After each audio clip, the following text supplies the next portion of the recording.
ازيكم يا جماعة عاملين ايه؟ وفي الحلقة بتاعتنا النهاردة احنا هنتكلم عن الحلقة الأولى من مسلسل ذا كونتيننتال. ومسلسل ذا كونتيننتال هو مسلسل أحداثه بتدور في نفس العالم بتاع فيلم جون ويك، ولكن في الستينات أو في السبعينات. فاحنا في الحلقة دي هنحاول ندي انطباع سريع كده بدون حرق عن الحلقة، وبعد كده بقى هنتكلم عنها براحتنا. وهحاول إن شاء الله إن أنا أثبت الموضوع ده يبقى أسبوعيا مع الثلاث حلقات بتوع المسلسل، وإن شاء الله الحلقة الأخيرة هيبقى فيها التقييم النهائي للمسلسل كله. وطبعا قبل ما نبتدي الحلقة حابب برضو أعتذر عن صوتي، ومعلش يعني دور البرد شكله كده مطول معانا شويتين، فمعلش استحملوني شويه الحلقه دي برضو، ولكن معلش يعني كالمعتاد اتمنى ان الحلقه بتاعتنا تعجبكم، ولو عجبتكم ما تنسوش اللايك والشير والسبسكرايب، وكالمعتاد يلا بينا ندخل على الحلقه.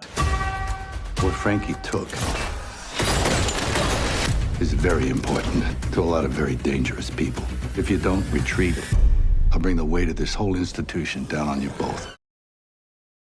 قصة أحداث مسلسل ذا كونتيننتال بتدور داخل عالم جون ويك، وبتدور أحداثها في وقت الستينات أو السبعينات، وبتركز بالتحديد على شخصية فرانكي. فرانكي بيقرر إن هو هيسرق حاجة مهمة جدا من أحد فروع فندق الكونتيننتال، والفرع اللي بيختار إن هو يسرق منه هو فرع نيويورك اللي هو تحت إدارة كورماك. وبعد نجاح عملية سرقة فرانكي بيبتدي كورماك بإن هو يستعين بوينستون اللي هو أخو فرانكي عشان يساعده إن هو يسلمهوله. ومن هنا طبعا بتنطلق رحلة البحث عن فرانكي، بالإضافة طبعا لمحاولات جانبية من جانب الشرطة لكشف الغموض حوالين الفندق. طيب بصوا يا جماعة، قبل ما نبتدي حابب أقول إن المسلسل ده على عكس الفيلم هو للكبار فقط. الفيلم يعتبر عنيف شوية، ولكن المسلسل هنا للكبار فقط لوجود نوع آخر من المحتوى اللي يخليه للكبار فقط، وأعتقد أنتوا فاهمين قصدي إيه كويس. هنا رأيي بقى بشكل سريع كده عن الحلقة بدون حرق قبل ما نبتدي نتكلم براحتنا. الأكشن اللي كان في الحلقة كان كويس جدا برغم إن هو ما كانش كتير. القصة نفسها كانت عجباني جدا، وتطورات الصراع اللي بينشأ ما بين أطراف القصة شكلها كويس جدا لغاية دلوقتي. السينماتوجرافي والموسيقى رائعين، الأداءات كانت كويسة جدا، وبصراحة ده شيء أنا أصلا ما كنتش متوقعه. ومن أحلى الحاجات إن تفاصيل العالم نفسها كانت كويسة جدا، والتفاصيل بتاعة عالم جون ويك نفسها كانت حاضرة وكانت كويسة جدا. أي حاجة تانية أقولها ممكن أبتدي إن أنا أحرق، فعشان كده دلوقتي أي حد لسه مخلصش الحلقة الأولى من مسلسل ذا كونتيننتال يا ريت يهرب مننا بسرعة، وكالمعتاد يا ريت تلحق تهرب قبل الصفارة.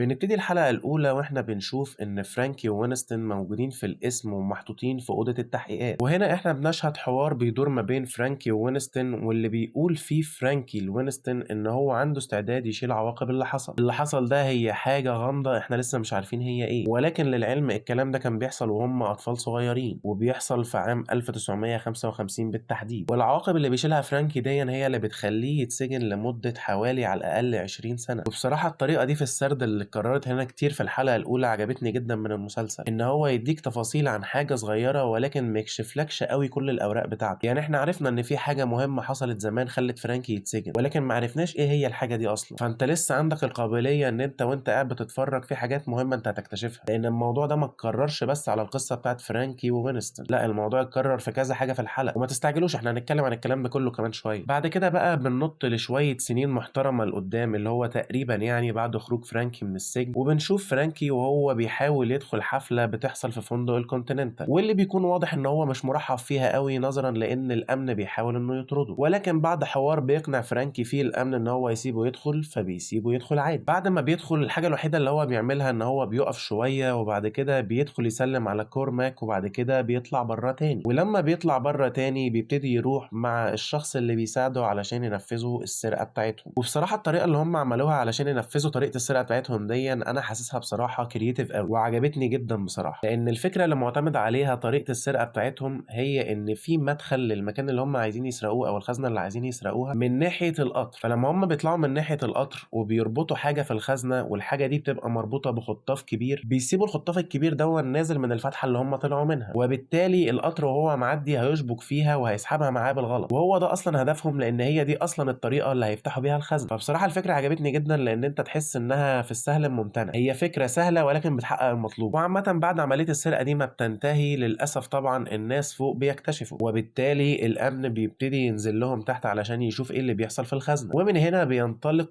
سيكونس أكشن من أجمد ما يمكن، يعتبر تقريبا السيكونس المفضل بالنسبة لي في الحلقة الأولى كلها. الواد فرانكي ده طلع مجرم يعني. وبرضه إضافة للمعلومات إن الحاجة اللي هم كانوا بيسرقوها أصلا هو صندوق فيه آلة لصك العملة. وخلوا بالكم بقى من موضوع صك العملة ده علشان ده ممكن يتقال عليه حاجات حاجات مهمة جدا قدام. بعد ما بنخلص من بلاوي فرانكي بنبتدي ان احنا نشوف الجانب الاخر، وهو الجانب بتاع وينستون، واللي تقدر تقول عليه ان هو بقى رجل اعمال. وفي المشهد اللي احنا بنشهد فيه معرفة ان هو رجل اعمال بنشوفه هو بيحاول يتوصل لديل جديد، بيحاول يتوصل للديل ده من خلال حيلة ذكية جدا، الغرض منها الوحيد ان المسلسل يبرهن لك على ان شخصية وينستون هي شخصية ذكية وعنده استعداد ان هو يستخدم بعض الحيل علشان يخدع العملاء اللي قدامه ان هم ينفذوا اللي هو عايزه علشان يحصل على عمل جديد او يبقى عنده شريك جديد او ممول جديد. ولكن بصراحة الحركة اللي عملها وينستون كانت مفقوسة بالنسبة للمشاهد بطريقة مش طبيعية، لان الست اللي كانت داخلة اللي هي المفروض على علاقة بوينستون، اللي في نفس الوقت اصلا متجوزة الراجل اللي هو بيحاول يعمل معاه الديل، اول ما قعدت وبدأت تناكف في وينستون وتناكف في الراجل التاني اللي هو جوزها، كان باين قوي ساعتها ان هي وينستون متفقين على اللي بيحصل ده. وبعد ما بيحصل وينستون على الديل اللي هو عايزه بنشوف بعد كده المشهد اللي بيتقابل فيه مع نفس الست اللي ساعدته هناك، اللي هي مرات الراجل اللي خد منه الديل او اللي عمل معاه الديل يعني. وبعد المقابله بتاعته مع الست دي اصلا بتيجي رجاله بتخطفه، وهم بيخطفوه بنعرف ان هم بيخطفوه من لندن علشان ينقلوه لنيويورك، والرجاله دول هم ناس تابعين لكورماك في الاصل، ولكن ده شيء احنا بنعرفه قدام شويه في الاحداث. بعد كده بقى بنتقابل مع شخصيه المحققه اللي هي اسمها تقريبا كي دي، واللي هي برضو واحده على علاقه بمحقق تاني. وبيتضح لنا في الوقت ده بالذات من الحلقه ان شخصيه كي دي عندها سبب ما يخليها عايزه تحقق في فندق الكونتيننتال، عايزه تعرف ايه اللي بيدور جواه وايه النظام اللي بيحصل جواه، لانها تقريبا شاكه ان في حاجه غريبه بتحصل. ولكن للمره الثانيه المسلسل ما بيديناش كل اسبابه واضحه، بيقول لك انها في الغالب عندها سبب انها عايزه تحقق، لان غالبا في حاجه في الماضي حصلت بس احنا ما نعرفهاش، ويسيبك تفكر شويه لغايه مثلا الحلقه الجايه، ممكن ساعتها يكشف لك ايه اللي حصل. ودي حاجه انا بحبها جدا لانها بتخليك قاعد تفكر ويخليك قاعد متحمس للحلقات الجايه. والمهم كمان انها لما بتطرح الفكره بتاعت ان تقريبا في حاجه حصلت قبل كده دي، بيبقى متضح ان هم ما عرفوش يوصلوا لحاجه في الاخر، عشان كده هي عندها اصرار انها تخش تحقق في الموضوع. واثناء طبعا ما هي على وشك انها تدخل الفندق بتبلغ بالراديو المحقق التاني اللي معاها، اللي هو المفترض اصلا المحقق اللي هي على علاقه معاه. هو هنا اول ما بيعرف انها على وشك انها تدخل فندق الكونتيننتال بيتعصب جدا وبيطلع بعربيته الجري علشان يوقفها. وللحظ الكويس ان هو بيوصل فعلا وبيقف قصادها على طول وبياخدها معاه في العربيه علشان يوقفها ويمنعها انها تدخله. واثناء الحوار اللي بيدور بينها وبينه كل اللي هو بيقوله بيبقى مصر عليه انها ما تدخلش الفندق ده نهائي، وما بيقدرش ان هو يديها اي نوع من انواع الاسباب او المبررات ليه هو مش عايز حد يدخل الفندق ده، خصوصا ان واضح ان في سبب ومعروف كمان عن الرغبه في التحقيق عن المكان ده. ولكن للاسف المحقق التاني بيفضل ثابت على موقفه ان المكان ده ما حدش يخش. وبصراحه ده شيء عجبني جدا من المسلسل، ان هو عمال يديلك حتت صغيره من الحاجات اللي احنا كنا عمالين نتساءل عنها، بالاضافه لاجزاء صغيره كده تفاصيل يعني من الحاجات اللي احنا متعودين نشوفها في عالم جون ويك، ولكن طبعا في بدايتها قبل ما توصل للمرحله اللي شفناها عليها في افلام جون ويك نفسها. كمثال يعني احنا دلوقتي بنرمي على الموضوع بتاع البوليس، ازاي الشرطه ما بتتدخلش في الحاجات بتاعه جون ويك، حتى لما الضابط خبط على باب جون ويك مثلا في الجزء الاول وشاف ان في جثث وراه، قال له انت رجعت للشغل تاني يا جون؟ فقال له تقريبا لا او حاجه زي كده، وسابه ومشي، ولا عمل له اي حاجه ولا كلمه ولا قبض عليه ولا في اي حاجه حصل. فهنا الحركه دي اصلا في الغالب بتبتدي تركز على الموضوع ده، على اسباب ان الشرطه اصلا مش مركزه في اللي بيعمله الكونتيننتال خالص. اما بقى موضوع تفاصيل العالم ده احنا هنعدي عليها كمان شويه فما تستعجلوش قوي. طبعا احنا هنا في عالم الاساسنز والهيتمانز والكلام ده كله، فمعروف كده كده ان الناس اللي احنا بنتابعها دي ناس بتشتغل شغل مش كويس، ولكن ده ما يمنعش ان المسلسل بينجح ان هو يدينا استعراض بسيط كده لشخصيه كورماك. والمسلسل بيختار ان هو يبين لنا قد ايه كورماك دون في الغالب شخصيه حقيره، لاننا بنشوفه هو بيحاول يهدد مجموعه من الناس اللي شغالين معاه اللي في الغالب فشلوا في عمليه معينه، بيهددهم ان هم لو ما انتحروش بنفسهم من فوق سور الفندق انه هيبتدي انه يطارد عائلاتهم وهيخليهم مش عايشين في امان. وطبعا كورماك ما يقدرش يموتهم بنفسه، لان الكلام ده كله كان بيحصل اون كونتيننتال جراوند، مكان ما ينفعش اي حد يموت اي حد تاني فيه. وبعد ما بيعرض كورماك العرض بتاعه دون على الناس ان كانوا هم عندهم استعداد يخلوا عائلاتهم في خطر على طول ولا ينتحروا دلوقتي ويريحوا عائلاتهم للابد، فاكيد يعني بياخدوا الخيار بتاع ان هم يريحوا عائلاتهم. واحنا بنشوف واحد فيهم بينط بنشهد وصول وينستون لمقر الفندق. وهنا لما بيطلع وبيتقابل وينستون مع كورماك بيبتدي كورماك يفهمه ان هو محتاج يسلم لهم اخوه فرانكي. وفي الوقت ده وينستون بيرد عليه وبيقول له ان هو ما يعرفش اي حاجه عن فرانكي اصلا، لانه تقريبا يعني من ساعه ما فرانكي اتقبض عليه وهو حالق يعني تقريبا كده ما فيش اي نوع من انواع التواصل بيحصل ما بين وينستون ولا فرانكي. ده غير اصلا ان وينستون كان عايز يخلع من الموضوع لان الموضوع ما يخصوش اساسا، ولكن طبعا كورماك بيهدده، فطبعا وينستون بيعرف ان هو لبس في حاجه ما تخصوش، خصوصا زي ما قلنا ان هو مقتنع ان علاقته باخوه بايظه من ساعه ما اتسجن بسببه من 20 سنة، ولكن برضو ركزوا على كلامي ان ده من وجهة نظر وينستون بس، لان بعد كده قدام هنفهم وجهة نظر فرانكي في الموضوع ده بشكل كويس جدا. ولكن قبل ما نخرج من عند كورماك ووينستون بنعرف ان كورماك بعت حد ورا وينستون علشان يراقبه، واكيد بعد ما وينستون عرف ان هو اتدبس خلاص في الموضوع ده فبيطلع يقابل ناس واضح كده ان هم ناس معرفة قديمة وناس ثقة يعني، وبيبقى رايح لواحد بالذات من المجموعة اللي هو بيقابلها وبيطلب من الراجل ده ان هو يحاول يساعده يلاقي بس خيط يبتدي بيه يدور على اخوه، وطبعا بيطلب منه ان هو يستلف عربية علشان معهوش وسيلة تنقل دلوقتي. انا بقول لك الراجل كان جاي مخطوف. ومن اكتر الحاجات اللذيذة بقى في الحلقة هي العلاقة الغريبة جدا بتاعت الراجل اللي ادى العربية بتاعته لوينستون مع عربيته. فكرتني سيكا كده بعلاقة جون ويك بالعربية والكلب بتوعه في الجزء الاول. هي علاقة جون بالعربية والكلب كانت الى حد ما مبررة اكتر شوية طبعا، ولكن مش مهم، انا حسيت انها عجباني لانها فكرتني بجون ويك عامة. ده حتى الراجل هو بيديله مسدس علشان يحمي نفسه وقال له لا ده مش ليك، ده عشان تحمي العربية، فكان موضوع لذيذ يعني بصراحة وخفيف كده. بعد كده بنرجع تاني لشخصية كي دي اللي بتقرر انها بالفعل هتدخل جوه الكونتيننتال، وطبعا اول ما بتدخل بنبتدي نشهد كمية توتر وحاجات زي دي في الجو بطريقة مش طبيعية، خصوصا لان اول ما كي دي بتطلب مشروب من البار بتعمل زي اي بني ادم طبيعي وبتطلع المحفظة تطلع منها الفلوس علشان تحاسب. هنا هي كشفت نفسها للناس اللي جوه الفندق كلهم لانهم عرفوا خلاص انها مش تبعهم، لان التعامل جوه الفندق كله على بعضه ما بيحصلش غير بالعملة الذهبية بتاعتهم اللي احنا بنشوفها في افلام جون ويك من الاول. ومن هنا مستوى التوتر بيزيد وبيعلى لان شخصية كي دي بتبتدي تلاحظ بعض التحركات الغريبة، وبتلاحظ الاي كونتاكت اللي بيحصل ما بين البار وما بين راجل قاعد بره، وبتلاحظ ان كلهم بيسلموا لبعض اشارات لسبب ما. فهنا هي بتحاول انها تخلع في اسرع وقت ممكن، والحمد لله بتقدر تخلع قبل ما اي بلوه تحصل لها. بعد كده بقى بنرجع تاني لوينستون ورحلة البحث عن اخوه اللي بيكون اول خيط فيها ان هو هيروح في شاينا تاون لمكان فيه ناس بتبيع سلاح، ولكن في الاصل هم واخدين مكان كده عاملينه على انه صالة تدريب كاراتيه او حاجه زي دي. المهم انه اول ما بيوصل هناك للناس يعني بيتقابلوا مع بعض، يمكن تكون مش باكتر طريقه لذيذه ممكنه، ولكن بعد كده اصلا وينستون بيعرف ان هو يتصرف معاهم وبيفهمهم الموقف بشكل كويس. ومن الحوار اللي بيدور ما بينهم بنعرف ان الناس دي اصلا كانت شغاله مع فرانكي اخوه، ولكن للاسف فرانكي في مره من المرات قرر ان هو ما يجيش عمليه تسليم معينه، وده طبعا بهدل لهم البيزنس جدا وهم ما يعرفوش عنه اي حاجه من ساعتها. ولكن الحاجه اللي بيقدروا يساعدوا وينستون بيها ان هم بيدوا له مكان كان يشاع ان هو فرانكي قاعد هناك. المكان ده بيكون فاميليار بالنسبه لوينستون لانه واضح كده من ردة فعله انه مكان كانوا بيروحوه زمان وهم صغيرين، وده معناه ان هو اتعرف على المكان اللي هم بيقولوه وبالفعل بيبتدي يتجه لهناك. ولكن قبل ما نخرج من المنطقه بتاعه السلاح دي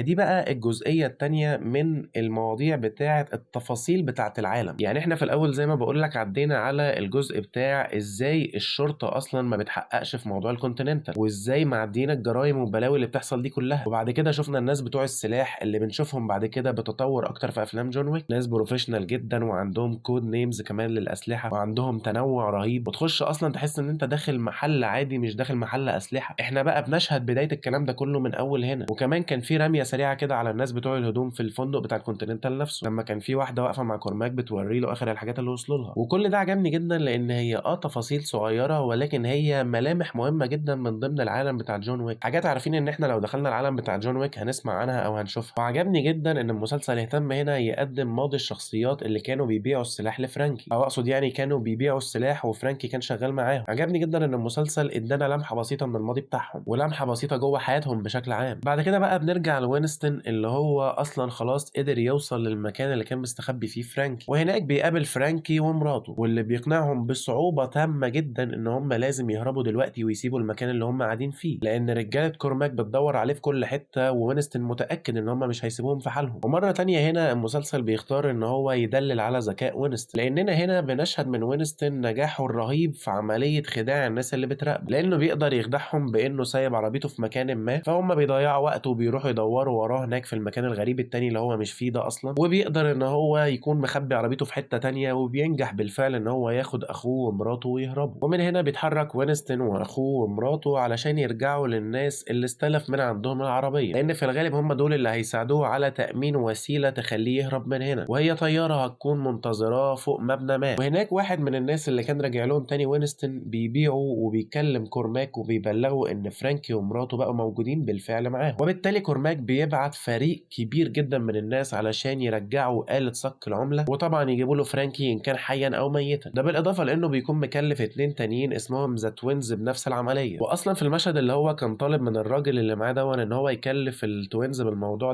دون. في الاول قال للراجل كلف لي الويردوز، وبعد كده قال له لا كلف لي التوينز، الويردوز دول ويرد قوي. والله انا شاكك ان الراجل كلف الويردوز برضه، لان الموضوع كان غريب جدا بصراحه، ولكن دي تفاصيل كانت عجباني برضه في المسلسل، فما عنديش معاها اي مشاكل. رجوعا بقى للموقف بتاع وينستون وفرانكي دلوقتي، الراجل اللي بلغ كورماك عنهم ده كان هيحاول هو يوقفهم بنفسه او يقتلهم بنفسه، ولكن نظرا لان ين كانت بارانويد زياده عن اللزوم، وقررت انها مش هتدخل مع فرانكي ووينستون المكان اللي هم قاعدين فيه، وبتقرر انها تطلع البرج فوق علشان تراقب الجو احتياطي، يعني لا يكون في حد تاني بيراقبهم او جاي وراهم او حاجه زي دي. هي بتشوف كل اللي بيحصل، فبتنزل في الوقت المناسب وبتعرف انها توقف الراجل ده، وساعتها بيبتدوا ان هم يهربوا. وهنا احنا بنشهد مطارده جامده جدا بالعربيه بصراحه، واللي بعدها العربيه بتتقلب وهم قريبين جدا من المبنى اللي فوق الطياره اللي المفترض هتهربهم، وبرضه وهم طالعين المبنى ده بيحصل مشهد اكشن جامد جدا برضه، ولكن في النهايه بينجحوا ان هم يوصلوا للسطح، ولكن للاسف بالتزامن بيكونوا التوينز موجودين وبيكونوا مستنيينهم فوق على السطح عشان يصطادوهم، وبينجحوا في التوقيت ده بالفعل ان هم يصيبوا مرات فرانكي، ولكن هم بيحاولوا باسرع وقت ممكن ان هم يهربوا، وبيركبوا الطياره بالفعل علشان يجروا. وعلى فكره برضه في الوقت ده بينجحوا في اصابه الطيار اصابه تقريبا في دراعه او في كتفه. عامه مجرد ما بيطلعوا عن الارض شويه صغيرين، فرانكي بيقرر ان هو هيضحي بنفسه علشان ينقذ اخوه ومراته، لان في الاول والاخر الناس دي كلها عايزين آلة صك العمله اللي موجوده في الصندوق اللي هو سرقه، وعايزينه هو شخصيا لان هو اللي تجرأ وقام بعمليه السرقه. وعلى فكره شريكه التاني اللي كان معاه اصلا ما نجحش ان هو يهرب من عمليه السرقه دي من الاول خالص، وشاهدناه وفي واحده كده شكلها غريبه جدا واضح انها من الهاي تيبل اصلا، وكانت ساعتها لابسه قناع على نص وشها، وكان في واحد تحت قاعد عمال يضربه علشان يعترف على مكان فرانكي، ولكن هو يا عيني ما بيكونش عارف اي حاجه فبيخلصوا عليه وخلاص. المهم بقى يعني نرجع للاخر تاني، فرانكي بيقرر ان هو هينزل علشان يفدي اخوه ومراته، وبالفعل فرانكي بيتقتل في اللحظه اللي بينزل فيها، وبياخدوا الصندوق وبيودوه لكورماك، ولكن كورماك بيكتشف ان فرانكي عمل فيه مقلب، لان الصندوق ما فيهوش اي حاجه، ما فيهوش غير اهانه اخيره لكورماك، لكن آلة الصك ذات نفسها ما كانتش موجوده، وفرانكي خلاص اتقتل. وعلى فكره التمثيل بتاع الراجل اللي عامل دور وينستون دون في المشهد اللي اتقتل فيه فرانكي كان رائع، وبصراحه ان كان تمثيل فرانكي نفسه او تمثيل وينستون او اي حد طلع في الحلقه الاولى، حسيت ان هم معديين توقعاتي بكتير، وكانوا عاملين شغل اكتر من رائع، بالذات فرانكي واخوه. اداءات الاثنين دول بالذات تعتبر الافضل في الحلقه الاولى كلها. ميل جيبسون هو الوحيد اللي حسيت ان هو مش اكتر حاجه شداني قوي بصراحه. بس انتوا عارفين بقى ايه الازمه الكبرى معايا في النهايه بتاعت شخصيه فرانكي؟ ان اجمد مشهد اكشن شفناه في الحلقه الاولى اللي قام بيه كانت شخصيه فرانكي. ووسط الحلقه واحنا عند الناس بتوع الاسلحه، الكلام اللي بيقولوه عن فرانكي بيوضح هو ليه عنده المقدره انه يعمل كل الاكشن ده كله، ويبقى فيه مبرر محترم للقدرات بتاعته ان هو يبقى قوي قوي كده او شاطر قوي كده في التعامل مع الاسلحه وفي القتال. فلما تيجي تقتلي الشخصيه اللي عملت احسن مشهد اكشن في مسلسل المفترض ان هو مسلسل اكشن، او على الاقل في اعتقاد الناس هيكون مسلسل اكشن، لانه تابع لفرانشايز من اكبر واقوى الفرانشايزز بتاعت الاكشن في العالم، وهي الفرانشايز بتاعت جون ويك، فلما تيجي تقتلي العنصر اللي كان مقدم لي اقوى مشهد اكشن في الحلقه الاولى اللي هي شخصيه فرانكي، اكيد انا هبقى متلخبط شويه وعندي تساؤلات كتير. وعلى فكره انا معترف ان مقتله ممكن تكون حاجه مهمه جدا للكاركتر ديفلوبمنت بتاع شخصيه وينستون، ولكن ممكن اكون انا مش عارف بس المسلسل هيطلع اكشن جامد قوي تاني ازاي زي اللي عمله فرانكي في الحلقه الاولى، بس انا متاكد ان هم مش هيغلبوا يعني. نرجع تاني بقى لوينستون وين اللي هي المفروض مرات فرانكي، لما بنشوفهم ان هم رجعوا تاني للناس بتوع الاسلحه، هم خلاص نجحوا في الهرب وراحوا يستخبوا عند الناس بتوع الاسلحه اللي كان هو اصلا جاي من عندهم من شويه. وبنختتم الحلقه بالجمله الايقونيه بتاعت كيانو ريفز، والشخصيه بتاعت وينستون هي اللي بتقولها لما اول ما بيفتح له الباب بيقوم قايل له I need guns